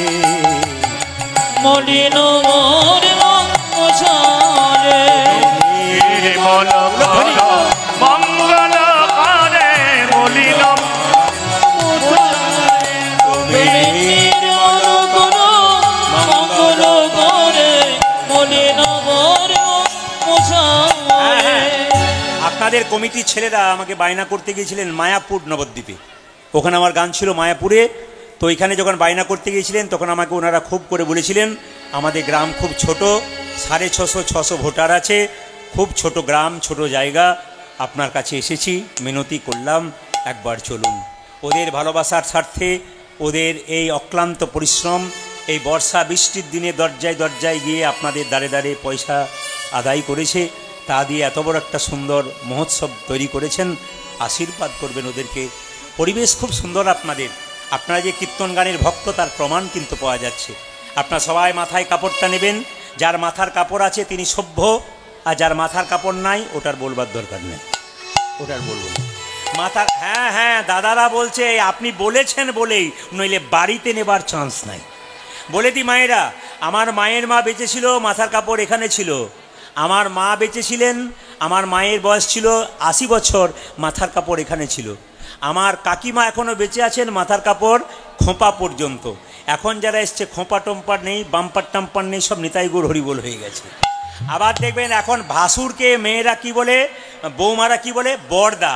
আর মায়েরা আগে দেখবেন ভাসুর দেখলে মেয়েরা পর্দা নিত, এখন আর নেয় না। কেন বলুন তো, যেদিন থেকে ভাসুর হলো বর্দা সেদিন থেকে সরে গেল পর্দা। পর্দার পর থেকে পর্দা সরে গেছে। হ্যাঁ দেখুন বাচ্চাটাও তালি দিচ্ছে, মানে ও বোঝাতে চাইছে আমাদের বাড়ির যারা আছে একটু ভালো করে বলুন যেন এরাও নেয় আর কি। এই জোরে হাততালি দিয়ে দিয়েছে আর কি। এ কিন্তু কমিটির একজন আছে স্বেচ্ছাসেবক, বয়সে কম হতে পারে কিন্তু পাকা পার্টি একবারে। সবাই মিলে একবার হাত তুলে মায়েরা, তুমি নির্মল কর মঙ্গল করে মলিন মর্ম মুছায়, নির্মল কর মঙ্গল করে মলিন মর্ম মুছায়। ভগবান কাছে যখন এই গানটা গাইছে একজন ভক্ত, ভগবান জিজ্ঞেস করছে তুমি নিশ্চয় বিপদে পড়েছো, নইলে তুমি এখানে আসবে কেন? মায়েরা, বিপদে যতক্ষণ না পড়ে কেউ ভগবানের কাছে যায় না। বাড়িতে যতক্ষণ জল থাকে কেউ চাপা কলে যায় না, জল যখন শেষ হয়ে যায় তখন চাপা কলে যায়। আমাদের শরীরে যতক্ষণ ক্ষমতা থাকে ভগবানের নামে নানা রকম কুকথা বলি, কিন্তু ক্ষমতা যখন শেষ হয়ে যায়, যখন আত্মীয় স্বজন সবাই সরে যায়, তখন বলি প্রভু তুমি ছাড়া আর কেউ নাই। তা শেষে বলবার আগে এখন থেকে বলুন, শক্ত থাকতে থাকতে গোবিন্দকে ডাকুন, শক্ত থাকতে থাকতেই চলে যাবেন, কষ্ট পাবার কোনো দরকার হবে না। ভগবানকে ভক্ত বলছে হ্যাঁ প্রভু, তবে শোনো আসলে সত্যি আমি দুঃখে পড়ে এসেছি। বলে কোন দুঃখ? লক্ষ শূন্য লক্ষ বাসনা ছুটিছে গভীর আধারে, জানি না কখন ডুবে যাবে কোন অকুল গরল পাথারে। লক্ষ শোনো লক্ষ বাসনা ছুটিছে গভীর আধারে, জানি না কখন ডুবে যাবে কোন অকুল গরল পাথারে। লক্ষ শূন্য লক্ষ বাসনা ছুটিছে গভীর আধারে, জানি না কখন ডুবে যাবে কোন অকুল গরল পাথারে। লক্ষ শূন্য লক্ষ বাসনা। লক্ষ্য মানে কি? কিছু মনে করবেন না। লক্ষ্য হচ্ছে আপনি আমার দিকে লক্ষ্য করুন, একটা লক্ষ্য। আর একটা লক্ষ্য হচ্ছে একক দশক শতক হাজার অযুত নিযুত লক্ষ্য। এই লক্ষ্য কথা বলা হয়নি। কোন লক্ষ্য? তুমি ভগবান বলছে আমার প্রতি একটু লক্ষ্য দাও। কীরকম লক্ষ্য শুনুন একটু বলি। আপনাদের এই গ্রাম থেকে কেউ পাশের গ্রামে যাচ্ছেন, একটা শিব মন্দির দেখতে পেলেন, শিবকে জল ঢাললেন, আপনি নানা রকম বললেন মেয়ের বিয়ে দাও, ছেলের চাকরি দাও, গাড়ি দাও, বাড়ি দাও, লক্ষ লক্ষ বাসনা। কিন্তু মন্দির ফেটে যে বাবা শিবের মাথায় জল পড়ছে এই দিকে লক্ষ্য নাই। লক্ষ লক্ষ বাসনা, আমাকে এই দাও সেই দাও, কিন্তু ভগবানের যে কষ্ট হচ্ছে এই দিকে আমরা তাকাই না। আপনি যে মালিকের কাছে কাজ করবেন, মালিক শুধু আপনার কথা ভাববে তা নয়, আপনাকেও মালিকের কথা ভাবতে হবে। আপনি যদি মালিকের কথা ভাবতে পারেন আপনার লাভ আছে। আপনি মনে মনে ভাবছেন যে মালিক আমার কথা ভাববে, কেন ভাববে? আপনাকে মালিকের কথা ভাবতে হবে। যে যথামাং প্রবদ্ধন্তে তাংস্তাতাই ভাজাম্যহম মম বত্মানুবর্তন্তে মনুষ্য পার্থ সর্বস্যাহ। ভগবান বললেন যে আমাকে যেমনভাবে ভালোবাসে আমি তাকে তেমনভাবে ভালোবাসি। কেউ যদি আমাকে 24 মিনিট ডাকে আমি তাকে 48 মিনিট ভালোবাসি। কেউ যদি আমাকে 48 মিনিট ডাকে আমি তাকে 96 মিনিট ভালোবাসি। এই জন্য ভগবানকে যত ভালোবাসবেন ভগবান তার চাইতে আপনাকে বেশি ভালোবাসবে। একটা বাচ্চা যখন হাঁটতে পারে না, চলতে চলতে হঠাৎ বাবা বলে এগিয়ে আয় এগিয়ে আয়, এক পা করে এগিয়ে যায়, ছেলে পড়বার আগে বাবা এসে হাতটা ধরে নেয় যাতে ছেলে না পড়ে। ভগবানের দিকে আপনি যত এগিয়ে যাবেন আপনার জীবনে তত শান্তি আছে। মায়েরা, টিভি সিরিয়ালে যে শান্তি নাই, সংসারে যে শান্তি আছে, এই শান্তিটাকে রক্ষা করতে হবে। আপনারা কি মনে মনে ভাবছেন যে সন্ন্যাস হয়ে গেলে আমি সুখী হব? না না, সন্ন্যাস আশ্রমের চেয়ে সংসার আশ্রম সবচাইতে বড়। কারণ বলুন তো, এইখান থেকেই মহাপুরুষের জন্ম হয়েছে। এই সংসার থেকে কিন্তু বড় বড় মহাপুরুষ জন্ম নিয়ে তারা সন্ন্যাস হয়ে গেছেন। তাই সংসারটা হচ্ছে সবচাইতে বড়। এই আশ্রমে বসে যে ভগবানের নাম করতে পারে তার জীবন কিন্তু সফল হয়ে যাবে। প্রমাণ দেখে নিন, মহাপ্রভু নিজের মুখে বলেছেন আমি সন্ন্যাস নিতে পারি, কিন্তু তোমরা যেন কেউ সন্ন্যাস নিও না। কেন বলুন তো? নিতাই চাঁদ তার পেছন পেছন যাচ্ছিলেন, নিতাই চাঁদকে বললেন দাদা তুমি সন্ন্যাস নিও না, দুজনে সন্ন্যাস নিয়ে নিলে কেউ আর ভগবানের নাম করবে না। তুমি সংসারী হও এবং সংসারবদ্ধ জীবকে শেখাও যে সংসারের মধ্যে ভগবানকে পাওয়া যায়। তাই সংসারের মধ্যে ভগবানের নাম করবেন, দেখবেন আপনাদের জীবন সুন্দর থেকে আরো আনন্দতর হয়ে যাবে। বলছে লক্ষ শূন্য লক্ষ বাসনা ছুটিছে গভীর আঁধারে, জানি না কখন ডুবে যাবে কোন অকুল গরল পাথারে। লক্ষ শূন্য লক্ষ বাসনা ছুটিছে গভীর আধারে, আমি জানি না কখন ডুবে যাবে কোন অকুল গরল পাথারে। তুমি বিশ্ব বিপদ হন্তা, প্রভু দ্বারা রুধিয়া পন্থা। তুমি বিশ্ব বিপদ হন্ত, প্রভু দ্বারা রুধিব পন্থ। বিশ্ব বিপদ হন্তা, প্রভু দ্বারা রুধিয়া পন্থা। তুমি বিশ্ব বিপদ হন্তা, প্রভু দ্বারা রুধিয়া পন্থা। চরণ তলে লয়ে সমর মর্ত বাসনা ঘুচায়ে। হরবল আজ মনে নমর মোছায়ে, নির্মল কর মঙ্গল কর মলিন মরিব নির্মল কর মঙ্গল করে, মলিন মরিব মোছায়ে। বাগানে যে মালি থাকে, আস্তে আস্তে,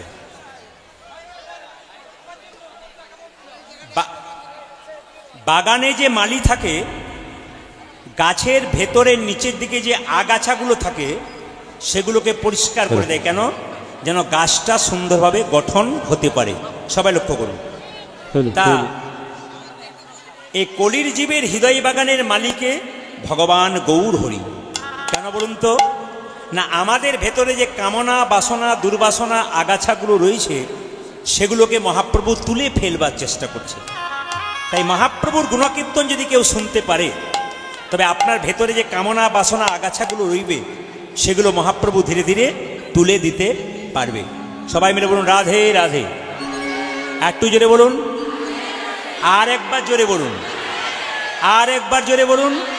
বেশ বেশ, এই শব্দটা রাখবেন, কিন্তু শব্দ নয়, সামনে প্রচণ্ড গণ্ডগোল হচ্ছে। মায়েরা, একটা মেছেনি সকাল থেকে মাছ বিক্রি করতে গেছিল দূর গ্রামে। তো গ্রাম থেকে যখন মাছ বিক্রি করে বাড়ি ফিরছে তখন সন্ধে হয়ে গেল, গ্রামে যেতে পারলো না। হঠাৎ দেখতে পেল একটা মালির বাগানে মালি বসে আছে। মালিকে বলল, মালি, আজকে তোমার বাগানে আমাকে একটু জায়গা দেবে? বলে কেন? আজকে সন্ধে হয়ে গেল, আমি বাড়ি যেতে পারলাম না, তোমার বাগানে আমি শুয়ে থাকবো। মালি বলল, ঠিক আছে, বাগানের ভেতরে ছোট্ট একটা ঘর আছে, সেই ঘরে তুমি শুয়ে থাকবে। বয়স্ক মা তো, সবাই লক্ষ্য করুন। তো সেই বাগানের, হরে কৃষ্ণ, সেই বাগানের ঘরে চুপচাপ শুয়ে আছে। এত সুন্দর ফুলের গন্ধ মেছেনি নিতে পারছে না। মেছেনির ঘুমই আসছে না, কারণ সকাল থেকে তো মাছের ঘ্যান না অভ্যাস, ওর কোনো মতে ঘুম আসছে না। ও কি করছে? ও উঠছে আর বসছে। মালি বলল, আচ্ছা মেছেনি, তোমার ঘুম আসছে না কেন? বলে, এত সুন্দর ফুলের গন্ধে আমার ঘুম আসছে না। ওই তাহলে ঘুম আসবে কি করে? বলে, আমাকে একটু জল দাও তো। যে না জল দিয়েছে, মাছের যে ঝুড়িটা ছিল আঁশাওয়ালা ঝুড়ি, ওতে যেই না জলের ঝাপটা দিয়েছে, আর মাছের আঁশের গন্ধে দিব্যি নাক ডেকে ঘুমোতে শুরু করেছে। এর থেকে প্রমাণ কি? যাদের হরিনাম ভালো লাগে তারা ফুলের বাগানে বসে আছেন, আর যারা হরিনাম শুনতে শুনতে চিৎকার করবেন, গল্প করবেন, ছটফট করবেন, জেনে নেবেন মেছেনির মতো আপনাদের সংসারের মাছের গন্ধ পেয়ে পেয়ে অভ্যাস, তাই হরিনাম নামক ফুলের গন্ধ আপনাদের ভালো লাগবে না।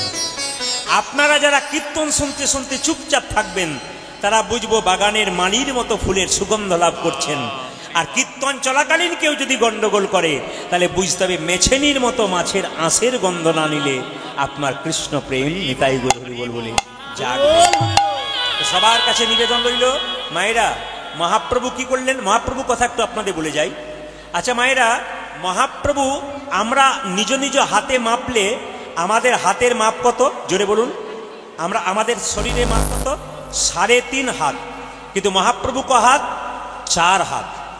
আজানু লম্বিত ভুজ, অর্থাৎ আমরা যদি এরকম করে দাঁড়াই তাহলে আমাদের হাতটা হাঁটু পর্যন্ত যাবে না, কিন্তু মহাপ্রভু দাঁড়ালে তার হাতটা হাঁটু পর্যন্ত যায়।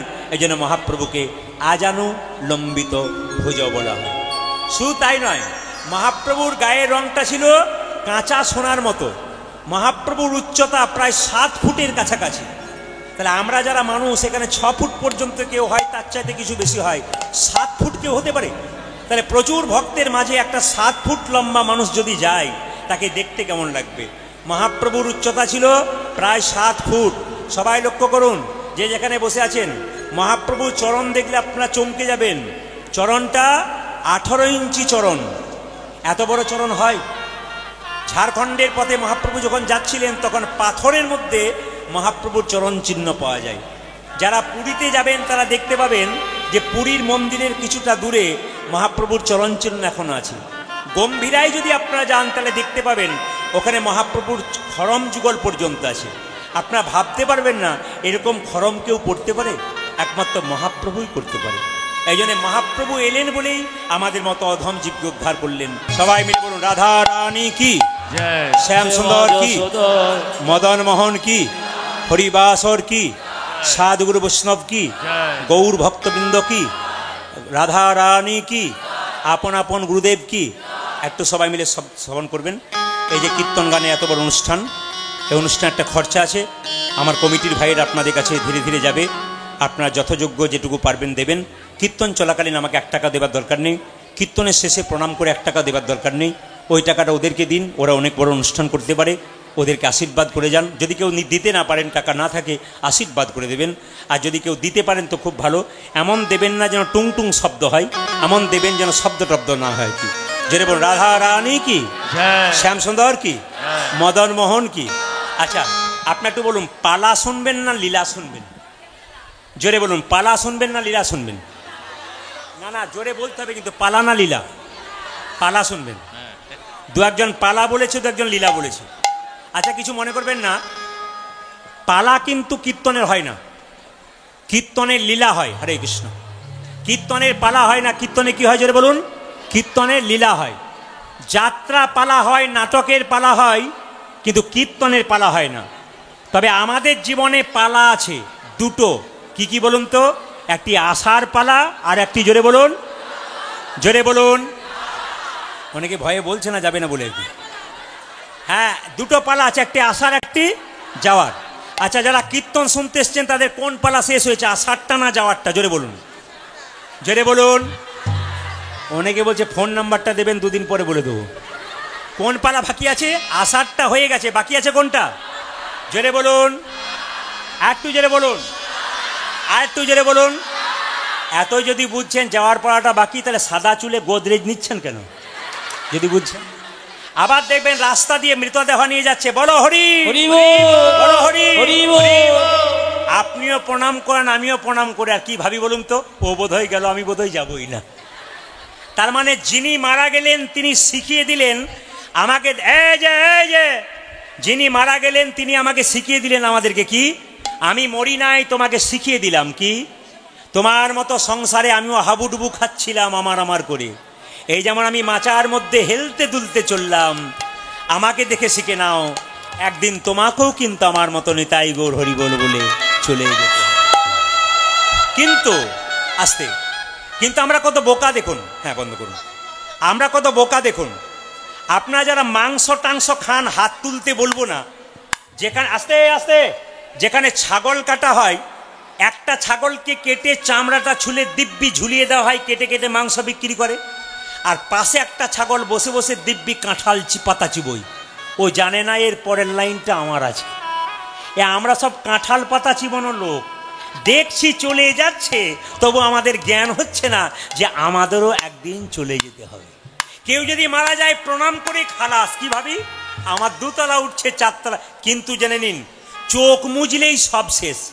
আজকে লীলার নাম কি? উত্তরা গোষ্ঠ। সবাই শুনবেন, উত্তরা গোষ্ঠ। ধীরে ধীরে প্রেমের মধ্যে উত্তরা গোষ্ঠ। এই লীলাটির নাম উত্তরা গোষ্ঠ হলো কেন? এই লীলাটির নাম পূর্ব গোষ্ঠ হলো না কেন? এই লীলাটির নাম দক্ষিণ গোষ্ঠ হলো না কেন?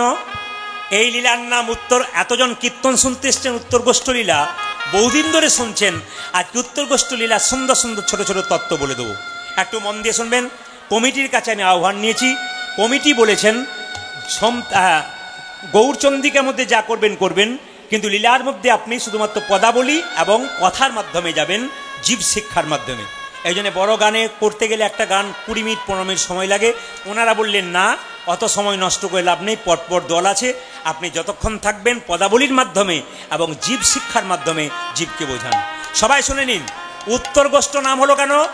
নন্দ মহারাজের বাড়িতে কৃষ্ণ সকালবেলায় গোচারণে বেরোতেন, তো গোচারণ থেকে যখন ফিরতেন তখন নন্দ মহারাজের বাড়িটা ছিল উত্তর দিকে, এই জন্য লীলাটার নাম ছিল উত্তরা গোষ্ঠ। এ অজানা জিনিস জেনে নিন, যে যেখানে বসে আছেন। কি বললাম? আস্তে বাবা, এত শব্দ করলে, আরে কৃষ্ণ, একবারে ইশারার দ্বারা কথা বলবেন, শব্দ করবেন না। সবাই লক্ষ্য করুন, তাহলে নন্দ মহারাজের কৃষ্ণ সকালবেলায় গোচারণে যেতেন, আর যখন সন্ধ্যাবেলায় ফিরতেন তখন কিন্তু সময়টা ছিল ঠিক এইরকম সময় যেটা আপনারা এসছেন।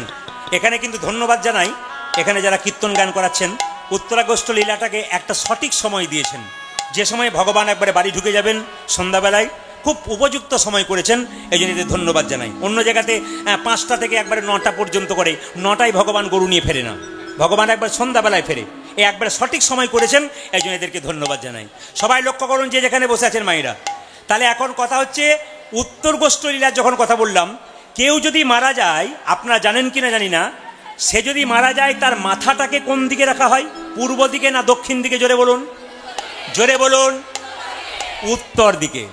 এইবার আপনাদের বুঝিয়ে দিয়ে যায়, মুসলিম সমাজও দেখবেন কেউ মারা গেলে ওরা তাদের মৃতদেহকে উত্তর দিকে রাখে, আমরাও উত্তর দিকে রাখি। আমাদেরও উত্তর গোষ্ঠ হবে একদিন সবার। কখন উত্তর গোষ্ঠ হবে? সবাই তাকাবেন, একটু দেহতত্ত্বের দিকে যাই। এই যে যিনি ডান দিকে শিখল বাজাচ্ছেন তার নাম পার্থ, যিনি বাঁ দিকে শিখল বাজাচ্ছেন তার নাম হচ্ছে কাজল। আমি প্রদীপ পাল, এদেরও নাম আছে, আপনাদেরও নাম আছে। আপনাদের নাম কিন্তু একদিন ছিল না, আমারও নাম ছিল না, আমরা সবাই ছিলাম একদিন পিতার ব্রহ্মানন্দে। সবাই শুনবেন দেহতত্ত্বের কথা, উত্তর গোষ্ঠে একটা দেহতত্ত্ব আছে। কি বলছে? পিতার ব্রহ্মানন্দে বিন্দু সত্তা রূপে ছিলাম, যেটাকে পিতৃধন বলা হয়। বাবা ওটা ধরে রাখতে পারে নাই, মায়ের কাছে গিয়ে মায়ের গর্ভে প্রবেশ করিয়ে দিয়েছে। মা আবার 10 মাস 10 দিন ওই পিতৃধনটাকে রেখেছে, তারপর মাও রাখতে পারে নাই, আমাদের ভূমিষ্ঠ করে দিয়েছে। কথাগুলো শুনবেন যে যেখানে বসে আছেন, যারা কীর্তন পিপাসু মানুষ। এই যে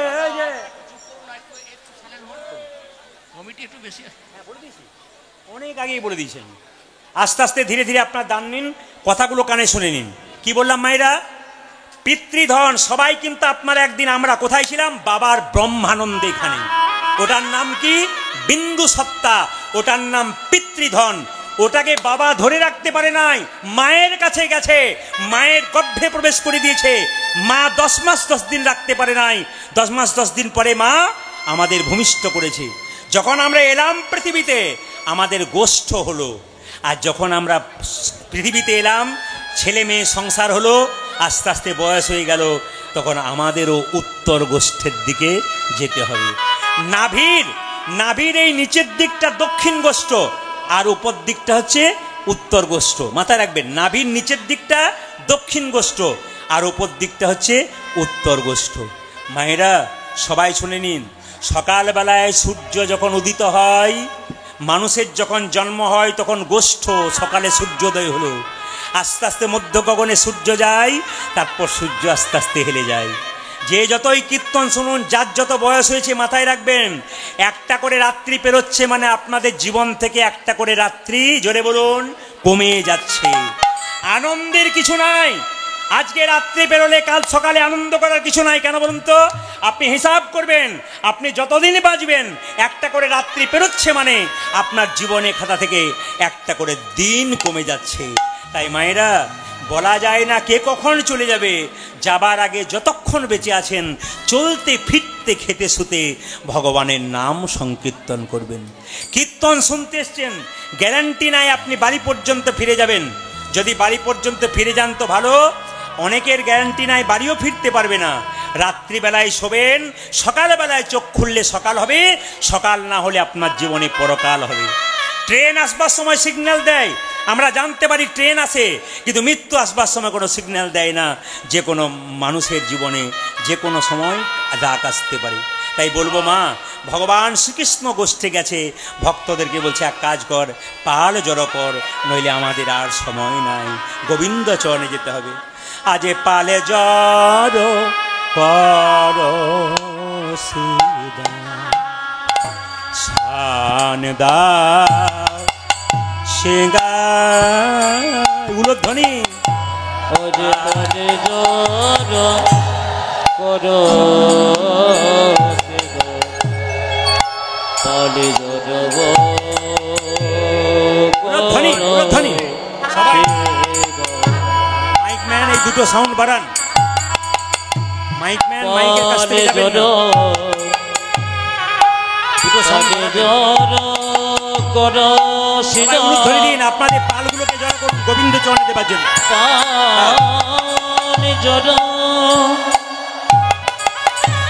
পানি জড়ো করো সে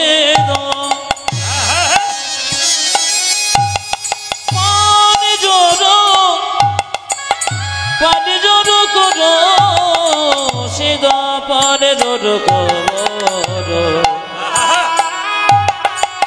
পানি জড়ো করো সিদা পানি জড়ো করো সিদা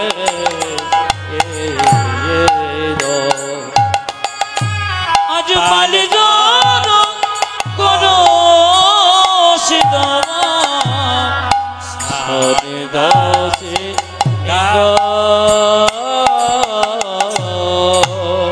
পালে জড়ো করো সিদা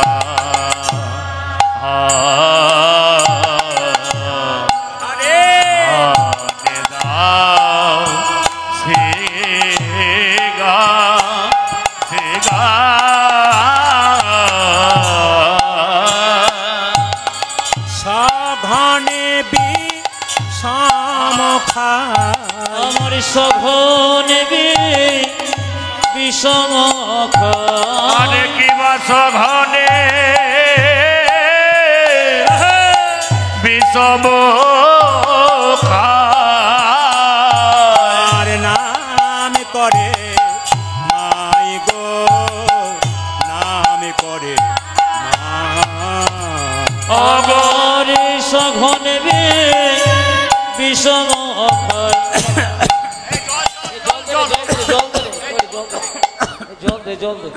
জল দে রে। না না, আমার কাশি হয়নি, মানে দেখবেন হঠাৎ করে আপনারা বিষম খান না, ইনি তো আবার জল নিয়ে রেডি হয়ে গেছিলেন, তাহলে গলায় লাগলো নাকি? না না, কেউ যদি নাম করে তাহলে বিষম খায় না। এই তোর নিশ্চয় কেউ নাম করতে, ও গো সঘনে বিষম খায়, নাম করে মাই গো, নাম করে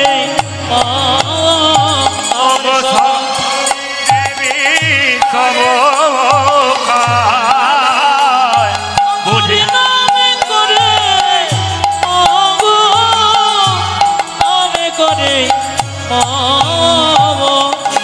নাম করে রে, মা নাম করে রে, নাম করে রে, নাম করে রে, ওরে সুদাম, ওরে সুদাম মা নাম করে রে, ওরে সুদাম, ওরে সুদাম মা নাম করে, ওরে সুদাম, ওরে সুদাম মা নাম করে রে, ওরে সুদাম, ওরে সুদাম মা নাম করে রে।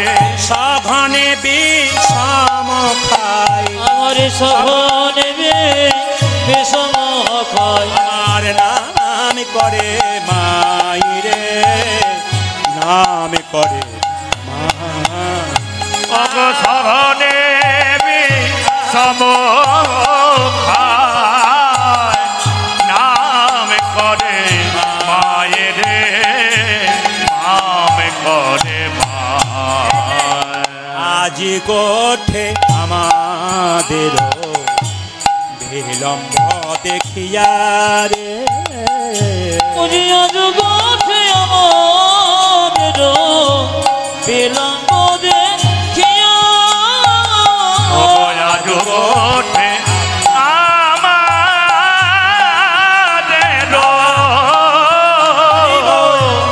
বিলম্ব দেখিয়া। কাঁদে বুঝি কাঁদে মাতা আমার কানে বুঝে কাঁদে মাতা কাঁদে বুঝি কাঁদে মাতা আজ কাঁদে বুঝি কাঁদে মাতা। আর পথ পানে চাইয়া গো পথ পানে চাই। আমার কাঁদে বুঝে কাঁদে মাতা পথ পানে চাইয়া গো পথ পানে চাইয়া গো। মা বুঝে কাঁদিছে মা বুঝে কাঁদিছে বুঝে কাঁদিছে বুঝে কাঁদিছে পথ পানে চেয়ে মা বুঝে কাঁদিছে পথ পানে চেয়ে চেয়ে মা বুঝে কাঁদিছে। পথ পানে চেয়ে মা বুঝে কাঁদিছে পথ পানে চেয়ে মা বুঝে কাঁদিছে ওরে কাঁদে বুঝি কাঁদে মাতা পথ পানে চাইয়া রে পথ পানে চাই।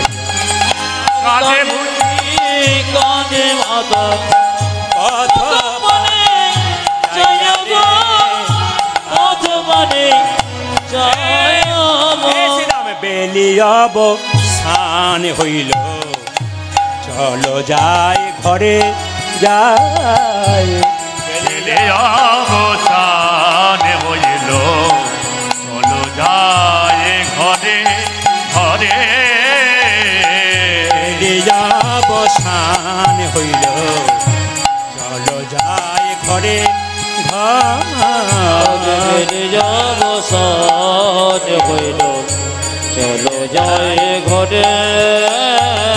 মায়ের না দেখে মন মায়ের নাম দেখে মন মায়ের না দেখে মন আজ মায়ের না দেখে নেব কেমন কেমন করে রে কেমন কেমন করে। আমার মায়ের নাম দেখে মন কেমন কেমন করে রে কেমন কেমন করে রে। ওরে বলরাম দাস কহে শুনি কানাইয়ের বল রে আজ বলরাম দাসে কহে শুনি কানাদের বল রে। বলরাম দাস কহে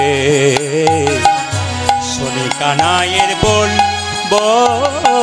ওরে বলরাম দাস কহে শুনি কানাইয়ের বল।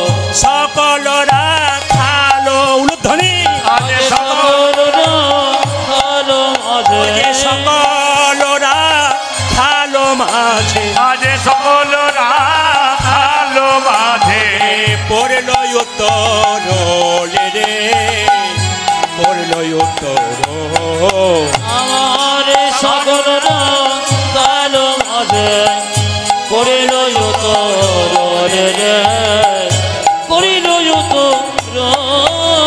যে আনন্দ আর ধরে না আনন্দ আর ধরে না আনন্দ আর ধরে না আরে আনন্দ আর ধরে না ঘরে ফিরে যাবে বলে আনন্দ আর ধরে না আজি ঘুরে ফিরে যাবে বলে আনন্দ ধরে না। ঘরে ফিরে যাবে বলে আনন্দ আর ধরে না ঘরে ফিরে যাবে বলে আনন্দ আর ধরে না ওরে সকলরা কালো মাঝে পড়ল উত্তর রে পড়ল উত্তর আমার সকলরা কালো মাঝে